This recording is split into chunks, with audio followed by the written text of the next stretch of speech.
Well, thank you for coming. It's such a privilege to be able to host all of you tonight, and especially to be able to host these incredible founders, entrepreneurs.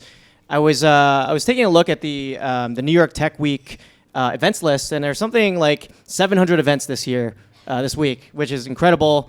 But we're incredibly grateful that you decided to come to Lumos House and join us tonight and come hang out. So thank you. Super grateful.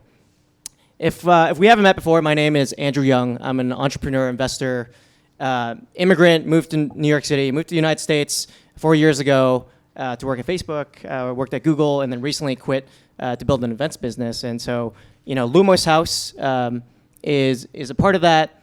It's actually our third Lumos House. We did the first one in Austin, second one in Miami, and I want to give a shout out to my partners who put on Lumos House. Matt over there and Bogdan in the back. Raise your hands. From Blind Spot. Quickly on the sort of the idea behind Lumos House, we wanted to find a really cool venue to bring together some of the most extraordinary people across all disciplines. So in this room, you have tech founders, you have musicians, artists, creatives, and it was a hit. I think in the first week we had 5,000 applications, and through the three houses, we've hosted over 2,000 people. So you got some doctors too? We got some doctors? Yeah, okay, doctors, raise your hand. Cool. Some of you might be wondering why we're calling it Challengers. And so the backstory behind that is I've been fortunate to meet these chairs. I've been fortunate to meet so many incredible people in the last 4 years. And I noticed that this persona would sort of appear over time, and it was the persona that was the builder or the founder who had achieved massive success despite the obstacles put in their way. And I like to call these folks the underdogs or the challengers. And what this person typically looks like is the immigrant founder, who we have on the panel, the underrepresented founder, but generally folks who've achieved or done a lot with very little. So it's been my mission to find these folks and to share the stories with the world in hopes that it will inspire some of you to take action, be bold, and take some risk in your careers and in your lives. So without further ado, I'd like to introduce our two panelists for tonight. I got your introductions right here. All right, I'll start with Bailey. So Bailey Pumfleet is the co-founder and CEO of Cal.com. He raised a seed round at the age of 17. Since then, he's raised $32 million and is now leading a team of 30 people across the globe. Today, Cal.com has over 200,000 users, collectively booked over 30 million meetings, and they're doing about 4 million in AR every year. Iqram wrote this himself, by the way. I did not. That's why I wanted to read it. Iqram, like Cher, Madonna, and Prince, is the founder of Jelly, co-founder of Venmo, a member of his band Immigrant Groove, and avid supporter of Little Africa. His passion lies in championing immigrants across the world and giving them a platform for their voices to be heard. You can often find him running across NYC with his djembe. I pronounced that right. Djembe, it's the drums, right? Sweating it out on the squash court, getting soup at Whole Foods, or recovering at one of the many New York City spas. Look for his orange shoes or his jelly tea, and make sure you say hello. Today I'm in a Cal tee. Thank you, though. Thanks, Dan, for probably writing that. I'll give you the shout out there. Oh, Dan wrote that. Okay. Dan's part of the Jelly team, so. So just to get a sense of the room, how many of you here are entrepreneurs or aspiring entrepreneurs? Raise your hand. All right. How many of you have large aspirations here for something you want to build? You have a big mission to build something really large. All right. And how many of you have, in your career, faced a big obstacle or some adversity, or imagine you will at some point? So if you look around, you notice that that's the majority of the room. That's about 80, 90% of the room. And the message I'd like to share is that you're not alone. I think after today's panel, we'll be able to share some insight to help you navigate your journey of entrepreneurship or aspiring entrepreneurship. But just know that we're all about community, and when you put yourself with other founders, it sort of makes the job a lot easier. All right, I'd like to get started with sort of the 0 to 1. So the founding stories of your companies, you both have really interesting stories. First question, before Venmo, before Jelly, before Cal.com, how did you first get started, and how did you know that you wanted to be an entrepreneur? Yes, I think all my life I've always been a builder at heart. Whenever I see a problem, I like to be able to solve that myself. And from a very young age, I discovered programming, and that was one way in which I could, build very real solutions to my problems. And so, throughout my early teenage years, even, I began to start changing toward the mindset of what problems are there in this world and how can I solve them. And that's exactly how Cal.com came about. I built many things before, and scheduling was something which, came up on a recurring basis. And so I thought, hey, let's tackle this next problem. And, at some point you're going to solve a problem that's the same problem that many other people have. And, that's when you've really struck gold. Iqram, what about you? For me, I think early on, I would see people, trying to decide what they want to do, and a lot of that was dictated by who they would work for. And I think one of my goals early on in life was to be able to control kind of my destiny and schedule. I like to sleep in. Sometimes I work from midnight to 6 a.m. So I think one of the things that was important to me was being able to do what I want to do on my own timeline.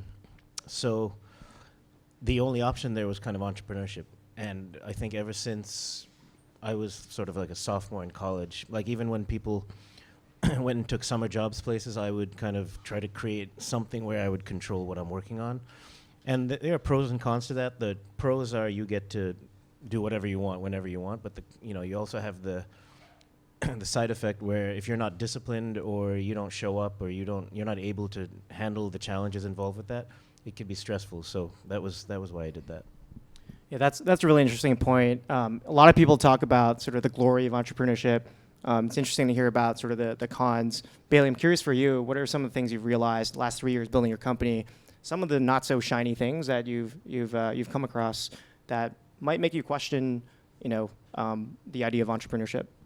I think one of the biggest things is just the burden of responsibility that you have.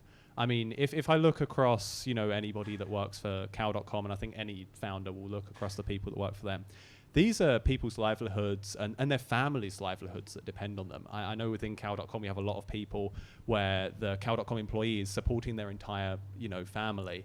And you have a real sense of responsibility that these are startups. This is a risky business.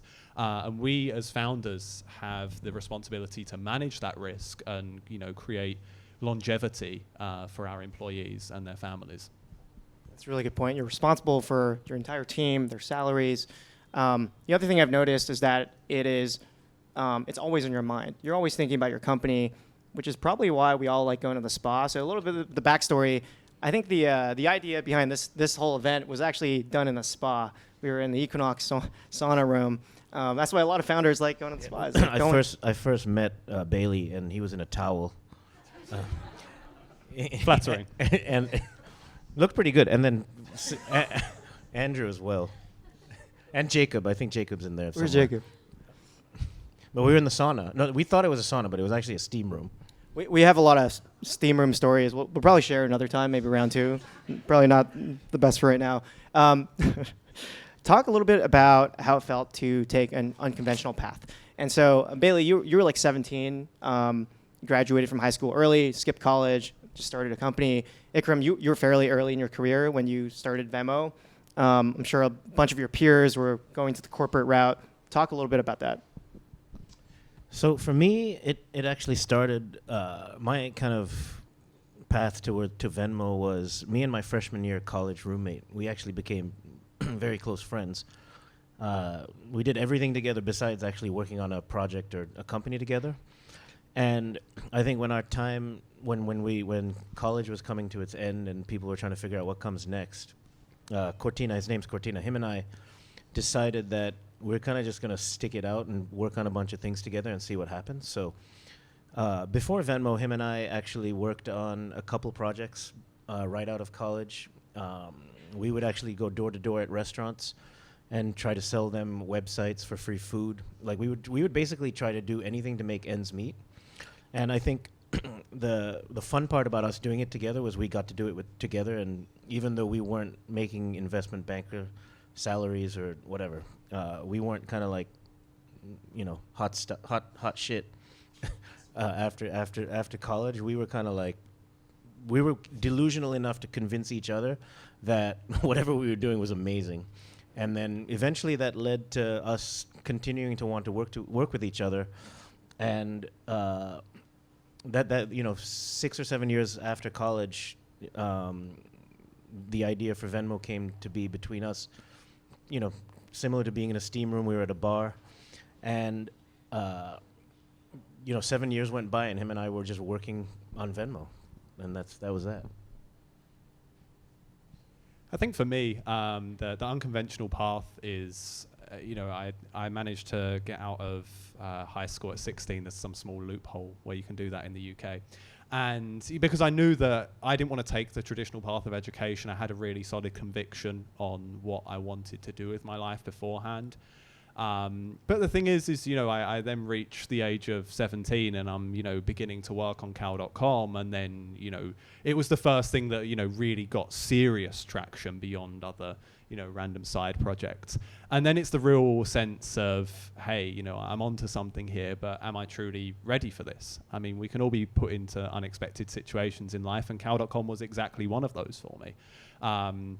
And so, I faced a lot of challenge of, I had practically no experience in anything in life.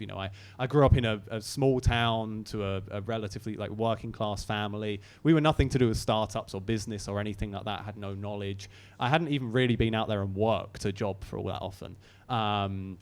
But, there I was founding a company, raising a seed round, hiring people. And so for a good few years, I was always operating at a bit of a deficit. I was tackling all these things, fundraising, hiring, without having any kind of experience in them. And all the meanwhile, I had to try and hide my age and things like that, because there's a lot of prejudice, a lot of underestimation, and that also caused feelings of imposter syndrome and things like that. Am I really ready for this?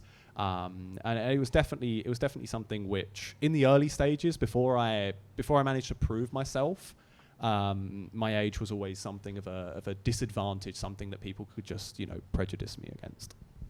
Yeah, let's talk a little about that. Like being a younger founder, and even the VCs you're raising from are probably early 30s, mid 30s, and the idea of imposter syndrome.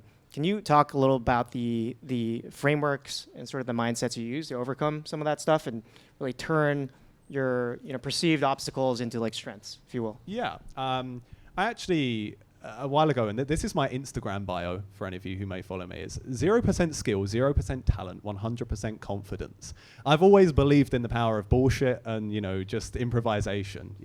If anything, I can talk my way into or out of any situation. And I think the thing which has really got me to where we are is just that ability to just keep moving forward, keep talking, just find some way to make something happen. And what that meant was, whether it's necessarily about age or anything like that, I knew how to really sell the hype of cow.com in the early stages, to raise the money to get the first customers. And, I was distracting them so much with the hype that we were pushing that, nobody ever stopped and questioned me, my experience, my age. It's very common for VCs to ask into founders' backgrounds. I know a lot of my VC friends do that all the time. But, I never got asked those questions because I was, too busy distracting them to the, the bigger point. And so it's just that ability to talk your way into or out of situations that just kind of enabled me to take that unconventional path around, what other people would typically have to do. Yeah, I'd love to see that in action sometime. But Iqram, what about you? What are some of the mindsets you use to overcome some of those challenges, especially imposter syndrome, being an immigrant founder, all those things? Yeah, I think the main thing that I keep going back to is just a reminder of the longer term outcome. So I try to use that as kind of what what I'm working towards. in sort of anything I'm doing. And and that, I think, if you have like a positive outlook on where you're trying to get to, what it doesn't matter what it is, then that makes the day-to-day sort of easier. And you know that all the sort of challenges or the day-to-day, whatever, that hard, that all-nighter that you have to pull or whatever, going out a little longer or meeting tons of different people, that doing things that you don't necessarily want to do, you'll sacrifice all of your time to do that because you have this vision in mind. And I try to do that a lot. I try to set maybe like, if I'm working on, like, for example, with Jelly, there's what are we doing today, and then I'm like, what does Jelly look like 5 years from now? And then I try to extract little moments from Jelly where maybe this person had a conversation with someone and it saved their life, or this person had a conversation with someone and it made it easy for them to tell a story that they would not normally do, or you caught a recipe from your mom, and you get all these like little nuggets of motivation through the day-to-day. And then that if everyone, for example with Jelly, if everyone starts communicating like this, maybe there will be more peace, I don't know, whatever, or maybe more people will be happy. So I try to use those kind of surrounding outcomes as a way to face the daily challenges. If we were going to package that up, because I think there's a lot of good content there, package that up into advice for all the founders out there. So founders out there sort of dealing with either imposter syndrome or lack of confidence, what's like your one piece of advice for all the founders in terms of how they can overcome that and either sell really well, sell the vision, or to internally plan out their roadmap or the vision of their company? Blind faith. I think, honestly, all that makes a good founder is just the fact that, all of us out here, we're just people who are just 100%. We're going to the moon. We're doing this. It's just, have a bit of tunnel vision. Don't worry about some of the negatives, because we can all spiral into all of the negatives and the worries and, all those drawbacks that we mentioned earlier about being a founder. And I think every good founder I meet, and I think that's something that me and Iqram definitely have in common. We sit there in the office and we're like, Cow.com is going to be in the billions of dollars of company. Jelly is going to be, like the biggest thing that everybody uses. These are going to be household name products. Just really have that incredible founder energy and channel that into your progress, not your worries. Yeah, I guess I could sort of echo that. Actually, a good example of, I'm constantly meeting lots of different people. And one of the reasons that Bailey and I feel got along was because we decided to do something before talking ourselves out of it. And as a result, like, I feel like this event where we're all here together was a result of that. I've been in many, many situations where people talk themselves, or they're afraid to embark on something because they've found all the reasons not to do it.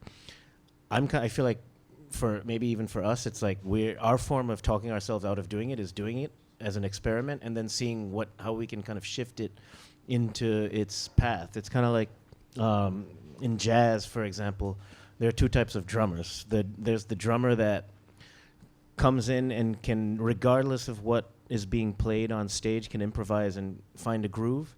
And then there are other kinds of drummers that come in and then immediately they say, no, I'm not going to do that. And even with Andrew, Bailey, and I, the reason we're here today is because we all decided to do something that was kind of frivolous.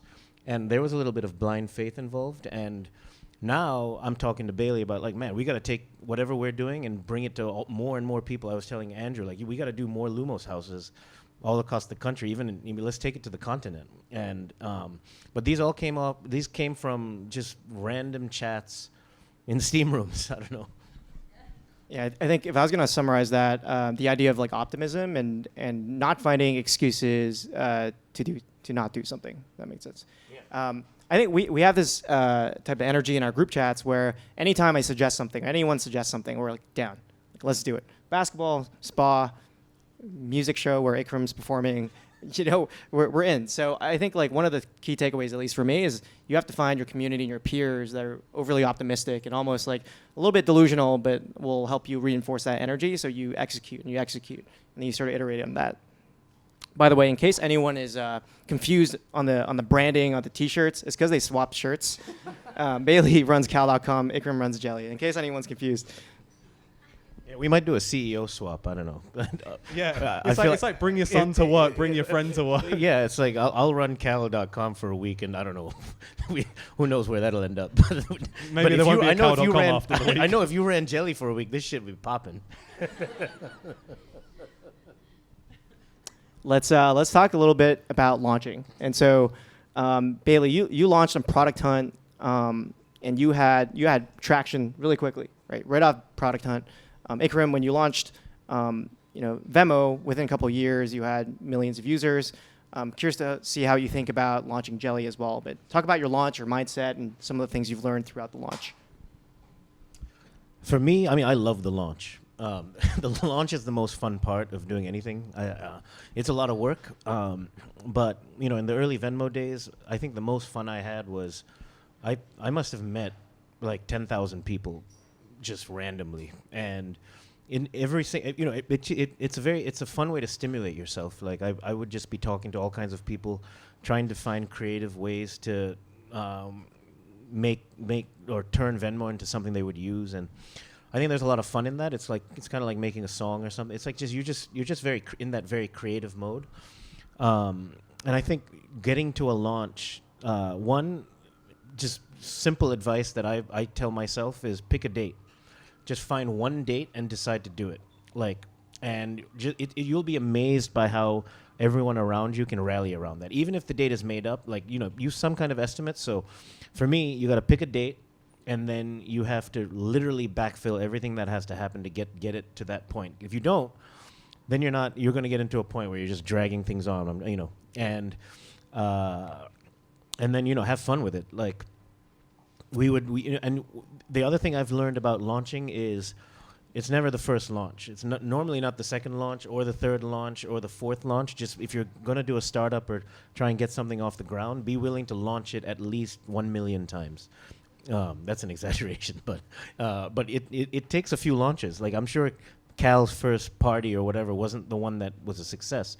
Even the first thing we did together was much smaller than this, and this I would say is something we can build upon. But get ready to launch over and over again and rally yourself around that energy, and then you have a lot of fun doing that, I feel. Yeah, I think Ikram's really given away the thing there is to set a date and go for it. It's exactly what we did as well. Even back in the really uncertain times, I was working a full-time job, Cal.com was a side project. I just kind of said, right, April 15th, that's when we're going to launch. And it's just, it has to be in place by then. And it was one hell of an effort to get to that. But you get there. And the thing is you can set that date early on and then start getting people rallied for it, Yes. And it's very similar to host an event just like this. We need to set a date, far out, start getting, spreading the word, things like that.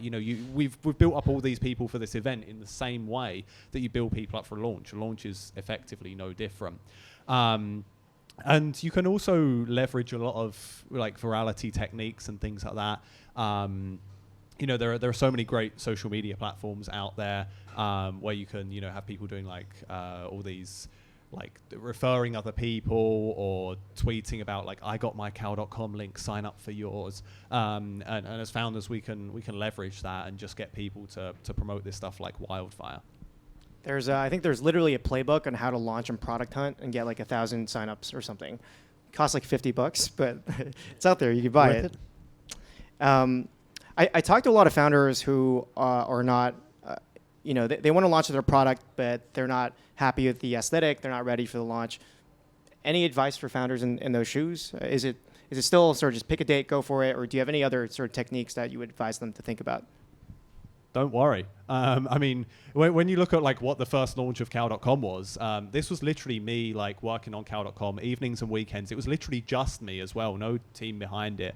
A few hours in the evenings and weekends, about 3 weeks. It was a terrible MVP. I kid you not, cal.com didn't even support time zones then. It was just hard-coded to London time zone because that's where I lived. But we launched it, and you just got to go out there and be proud of what you've launched. And then, like Iqram said, you then launch the next version, the next version, the next version. But at that point, you're a few launches in. You've already got some people behind this. Things never start out perfect, much like me when I wake up in the morning.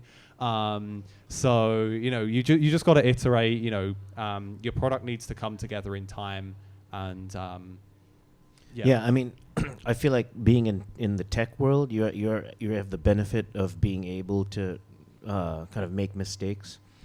People are very forgiving. Like, if you're doing breast cancer surgery, for example, we would probably all want someone that knows how to do that surgery without making mistakes, of course. And you kind of need to know what your parameters are or guidelines. But in the tech world, you have the privilege of making mistakes, showing people something, and then allowing them to put up with a few iterations until it gets to a point where it gets really good. So I guess use that to your advantage. Like, you don't need to necessarily have everything perfect before you put it out there. And if you have, like Bailey's talking about, enough confidence to know that you will get there, you'll get to like if the design's not perfect or whatever, like even with Jelly, we know we have 5,000 things to fix before we present it to people, but we're just putting it out there. In its beta, you can always guise it under the term alpha. And I mean, I guess even in the medical field, there are there are drug experiments and things like that, where, if I'm of a certain illness, I don't know, risk factor, I'm able to participate in trial drugs, where there are areas for people to experiment. So you have the ability to experiment. So I wouldn't say just don't take advantage of that. Let's talk a bit about post-launch. Like Iqram, you and I talk a lot about like iterating your product, finding PMF. Obviously, low to term, but what can you say about how Cal.com hit 200,000 users and how Venmo hit millions of users? What was your process post-launch to really scaling up, building those viral loops, and getting it into the hands of hundreds of thousands of people? Everything's compounding. I think I can attribute like everything that Cal.com has achieved to even our original launch, because that's what started the snowball rolling. Because the day that we launched, we got enough interest to have investors start reaching out to us, that we raised our seed round. And to be fair, we launched, we did pretty well the first time round. It got us enough to raise some stuff, but we weren't anywhere near the kind of traction that we're at today. But the point is, it just gets it kicked off. We got the first few users starting to use it as well. You're getting feedback, you're refining the product, and as those things go on, it just compounds and compounds and compounds. All like these things, these products aren't built in a day, a week, a month. It's always an ongoing process, and so every time that you do something, every time that you get bigger, it's just a way to grow and improve. And I think that you're always in this never-ending cycle of you're launching the next thing, improving, learning from it, launching the next thing. Yeah, I think the most important characteristic for early founders is empathy, actually. Like, you have to be willing to listen to your users. You know what I'm saying? And really try to understand and dig into what they want, because they're the ones that are going to use what you're working on and then start talking about it in other places. So there's a little bit of like how you present something to someone and then figuring out what makes it different, and then being available to them for them to be like, I want this, and this. And if you're not willing to listen, I feel like it's going to be very challenging for you to go farther with your company. I think Cal actually does a good job at that. Like, Cal has a marketplace where anyone that wants to build something into it, including Jelly, can go and plug into it and then make it kind of their own. So in some ways, I would describe you as an empathetic tech company. You have a very welcoming API, and Jelly tries to be the same way. It's all about listening to each other and helping us build something that we all want, and then that just starts to spread. Venmo was the same way. Like, we had to make iteration after iteration until it got to a point where you're at the dinner table. A stranger was at the dinner table saying, "Hey, why don't you send that back to me on Venmo, because it's solving all of these little nitty-gritty details that these guys are thinking about arduously over time."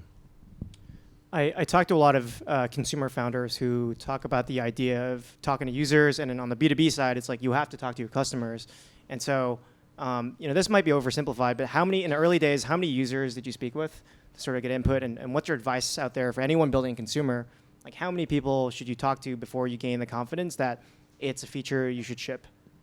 Yeah, I mean, we spoke to any user that would literally talk to us.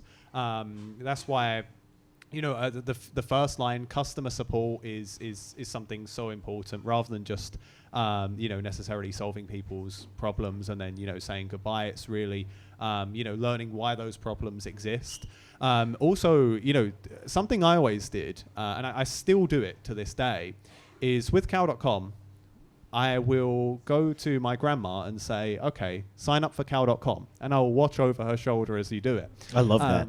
And you want to find somebody who's not tech savvy, especially when trying to build a consumer product which is available for everybody, and just really understand how a user goes through your experience. I mean, obviously now we get to this stage, we have our marketing team that look through heat maps and all this clever tracking stuff.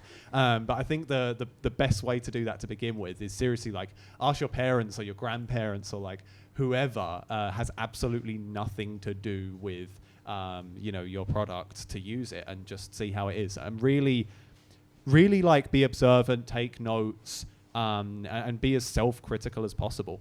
Yeah, and not to shamelessly self-promote something, since this is called Challengers, I want to challenge all of you here today. Like, we spent the time creating these little networking tools for y'all. Opportunities for you to connect with someone that you haven't. We made it dead simple. I encourage you, and I would love, my goal coming out of this is to have at least 10 chats scheduled with someone so that I can run, the jelly process with them. So I'm going to run around to strangers here and be like, hey, you want to do a jelly? Through Cal. We met at the Lumos house. Thanks to Blind Spot for bringing us together. But anyway, I challenge you all to meet someone that you would not necessarily meet. Pick a topic that you want to talk to them about. And whatever, if you're starting something, if you're thinking of ideating a product or you need help with something, just talk to people. Let's pivot into sort of like that. You guys collaborated really quickly. Started in the sauna, and within 2 weeks had a product collaboration. Right? You opened your APIs. I have to say, almost unheard of at the pace that we moved, which is, props to everyone involved. I was with Iqram in another sauna without Bailey there. We met another founder, and Iqram was like, "You want to collaborate? We have an open API." So it's sort of just like Ikram's thing. But talk a bit about how you choose partners to work with. How do you know this is the right, vendor, or even going back to co-founders? You work with Cortina, you work with Peer. How did you pick your co-founder? How do you pick people to work with as you're building out your company? Yeah, I think first, I think the thing which applies to both is just jump in the deep end with somebody. I mean, in this case, with Iqram, it was the case of just going to the steam room, just chatting, just hanging out. I mean, we didn't talk extensively about what either of us did. We were just kind of. It was crazy. Literally, we met at your spin class, then we went to the steam room, and then Bailey came to the office. Yeah. Do you remember that? Yeah. And then we just spec'd us out, just like that. That doesn't happen very often. So the point being, it takes two to tango. You've heard that one. It's like there's a level of symbiosis that has to take place with people you collaborate with. I try to collaborate with everyone if possible, because it's like you never know. You never know what's going to lead you to that next milestone. And I just haven't been I'm an immigrant. I've learned early on that every little job or opportunity you get, you take until you figure out what the crystal clear vision is. And I don't know, we had that symbiosis, and I was like, man, you remind me of back in the early days of Venmo, where it was one or two partnerships that really set us on fire, and I'm getting the same feel from that. But there has to be symbiosis. It takes both parties involved that are willing to put in the time, and we didn't even discuss anything like how much money are you going to make, how much money are we going to make. We just got in and started playing, and then now I don't know, it's game over. That's how I feel. Yeah, 100%. And I think as well, to speak about with Iqram, with finding a co-founder with anything like this, like I said before, with that kind of blind faith, the complete optimism, you want to find people with that similar sort of energy. I think that, Jelly make great partners because not just Iqram, but everybody at the Jelly team is in 100% belief of like what this partnership can achieve.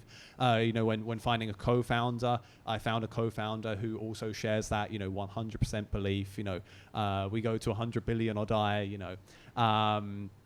So yeah, I think it's just find somebody with a similar energy and a similar kind of aspiration to do what you want to do, and I think you'll find that you work really well together as long as those energies match. On the sort of the inverse of that, are there signs that you look for where it's like this person probably wouldn't be a good partner? If you come across those situations where you meet someone and you're like, this probably wouldn't work out, and what are those signals? I mean, I've definitely been in tons of those. I'll give you an example in the Venmo acquisition phases. Venmo had this rare opportunity of going through 2 acquisitions, and during the first one, we met Groupon. Groupon was a potential, acquirer of us, and Cortina and I, we took this meeting with them. I don't know, just imagine does anyone even know what Groupon is?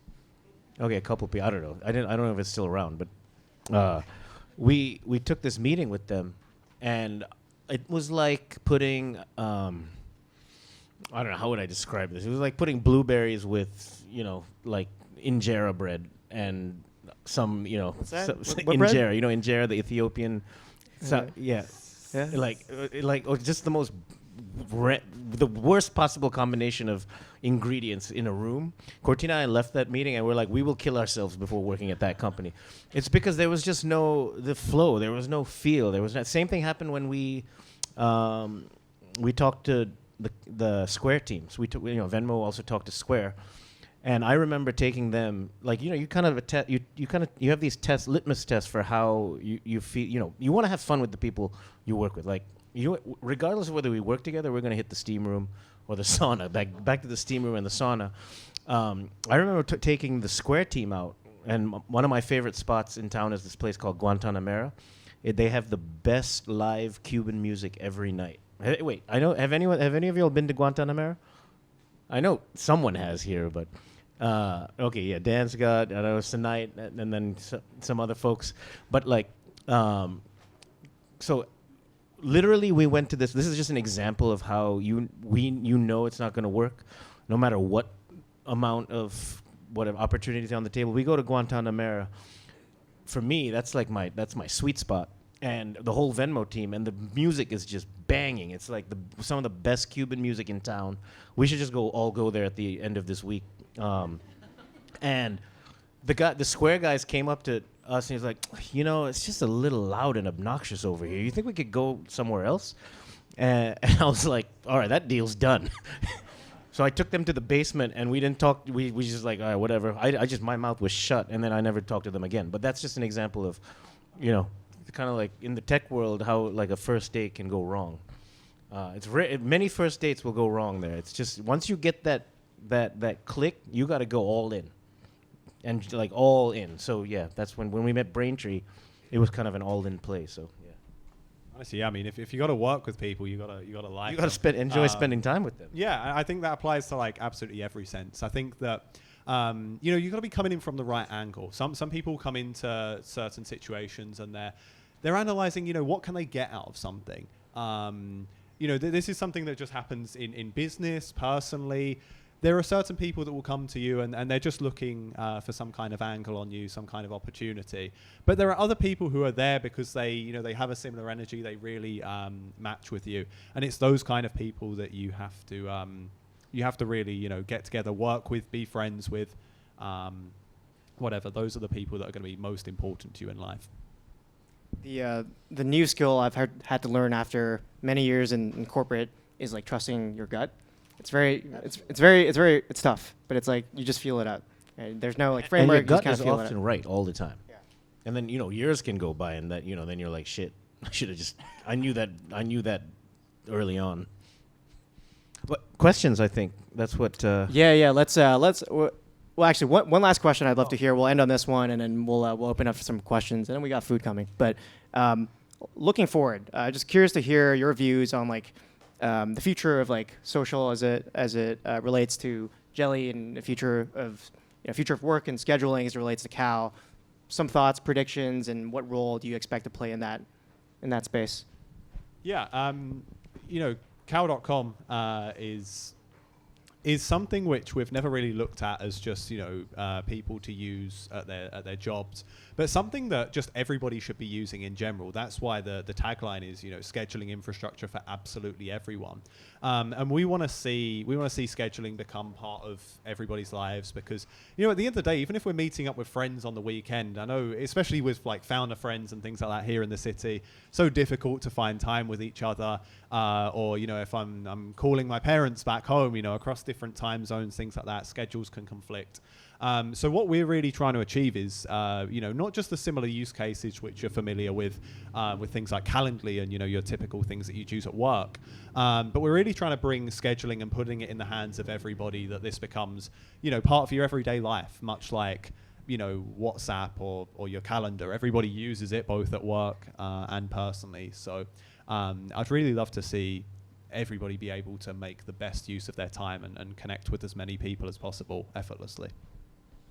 And I can take the baton from there. I feel like if someone takes care of the scheduling, on the other side of things, we as humans, we will forever be talking to each other. And talking is our simplest form of expressing ourselves and sharing what's going on. Like, whether you're the person providing the content or the one consuming the content, we have this desire to listen in on each other and also share with each other. So Jelly's focus is providing a home for everyone's voice, whether it's for them to be able to share a story by themselves, or whether it's something that they want to what they want to do with their friends, or even beyond friends, like if you want to meet someone new. So the way we think about social at Jelly is like, what can we do to make your life easier as it relates to how you communicate with all your friends, your family, and potential coworkers, co-founders, new people that you're going to meet. And we want to make the most elegant experience for that, and then help you express yourself. Please, use both. With these, we're putting scheduling and we're putting conversation in your hands. The idea with these is you take off the lanyard after you're done, and then this can go in your wallet. You go to any future events, just scan these codes, you book time with somebody on cal.com, and you talk to them on Jelly. And it's already pre-configured. You don't have to worry about anything. It's just one scan. You're done. Yeah, and after hosting 100 plus events, 30,000 people, I haven't seen any tech like this where you can immediately book time with someone right after meeting them. So I'm excited for all of you to use that feature. Yeah, we should get them come speak. Yeah, I know. All right, we can do some Q&A. We have like 10 minutes for that. So I hope that some beautiful things get created from this. Andrew has an incredible way of bringing beautiful people together, and I feel the energy in this room, and it reminds me of the inklings we had in Austin. But I would hope that out of this whole event, beautiful things get created that we can all look back on and be like, shit, we did that here today, New York Tech Week opening night. So let's just make it happen, Cool. We'll take some questions. Yep. So you guys are talking a lot about... Use the mic. Right behind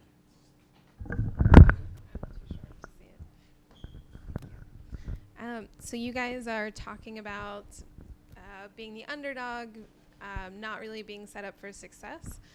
So Andrew, recently you invested in a competitive company to something that I'm getting ready to launch. So I wanted to know, if you're an underdog and your competitor is backed by top investors,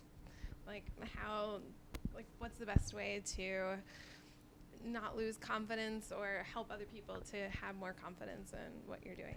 This is directed to me. So sorry to reframe. I'd love for all of you to answer. I Okay. don't know if That's a it's, great question. Yeah. too direct, but that's very often one founder gets great investment and it leaves a lot of other founders who are maybe already done or doing something else that's relevant, and I think it's helpful to know what's the playbook. Okay. I mean, I've been in situations like that before where I felt, I'm like, y'all invested in that?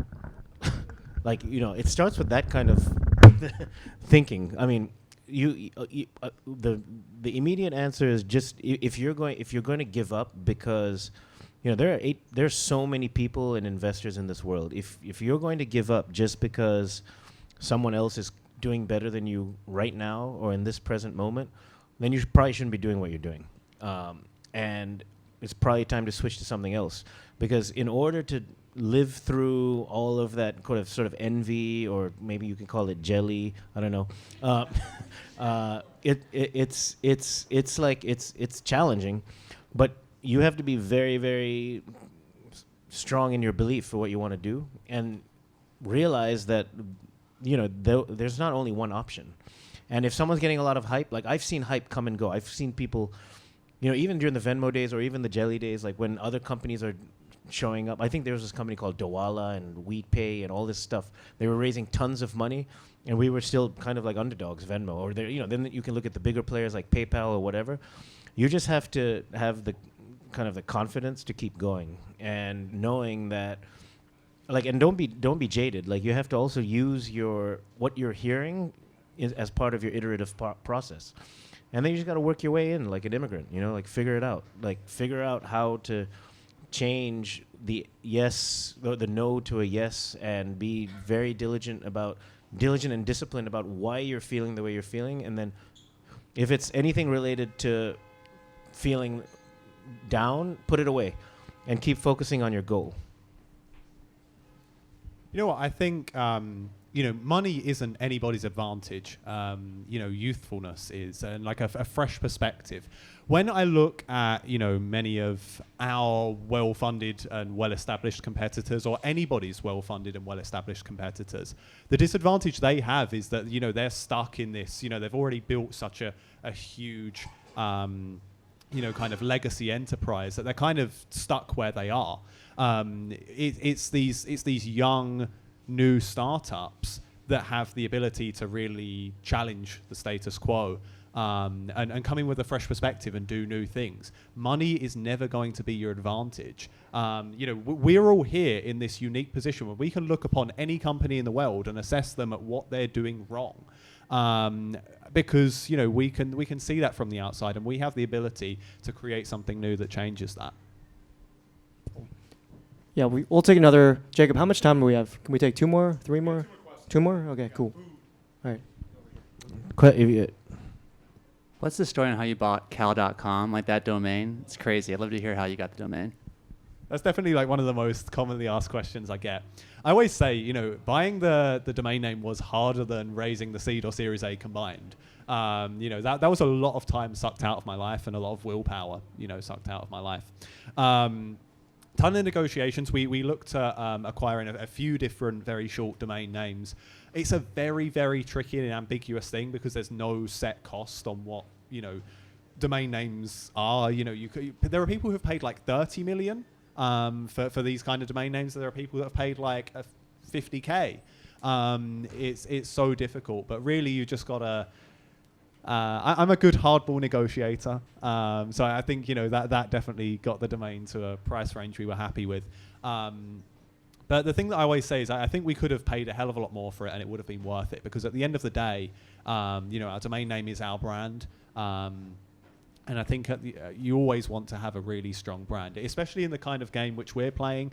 That's why Jelly's called Jelly, and not talk to people today.biz. XYZ.